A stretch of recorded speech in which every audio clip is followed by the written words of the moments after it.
கனிம வள கொள்ளைக்கு எதிராக நடவடிக்கை எடுக்க அதிகாரம் இருந்தும் தயக்கம் காட்டுவது ஏன் என தமிழக அரசுக்கு தேசிய பசுமை தீர்ப்பாயம் கேள்வி எழுப்பியிருக்கிறது.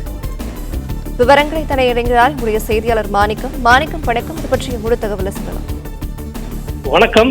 கோயம்புத்தூர் மாவட்டம் தடாகம் பகுதியில் சட்டவிரோதமாக கனிம வள கொள்ளை நடப்பதாக இந்த செய்தி வெளியானதன் அடிப்படையில் தாமாக முன்வந்து தென்மண்டல தேசிய பசுமை தீர்ப்பாயம் வழக்கு விசாரணை நடத்தி வருகிறது.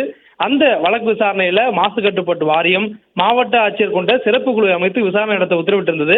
இதே விவகாரம் தொடர்பாக சென்னை உயர்நீதிமன்றமும் இந்த வழக்கு தொடர்பாக ஒரு ஆய்வு செய்வதற்கான ஒரு குழு அமைக்க வேண்டும் என உத்தரவிட்டிருந்தது.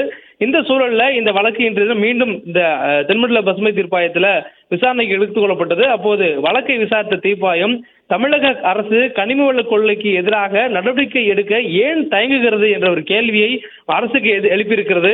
மாநில அரசுக்கு அதிகாரம் இருந்தும் ஏன் எந்த நடவடிக்கையும் எடுக்கவில்லை என்ற ஒரு கேள்வியையும் தேசிய பசுமை தீர்ப்பாயத்துடைய தென்மண்டல அமர்வு தமிழ்நாடு அரசை பார்த்து இந்த கேள்விகளை எழுப்பியிருக்கிறது. உயர்நீதிமன்ற உத்தரவின்படி ஏன் இன்னும் குழு அமைத்து ஆய்வு செய்யவில்லை, குழு அமைக்க மாசு கட்டுப்பாட்டு வாரியம் என்ன நடவடிக்கை எடுத்துள்ளது உள்ளிட்ட விவரங்களை தாக்கல் செய்ய அறிவித்து வரக்கூடிய மே 28ஆம் தேதிக்கு தள்ளி வைத்து உத்தரவிட்டிருக்கிறார்கள்.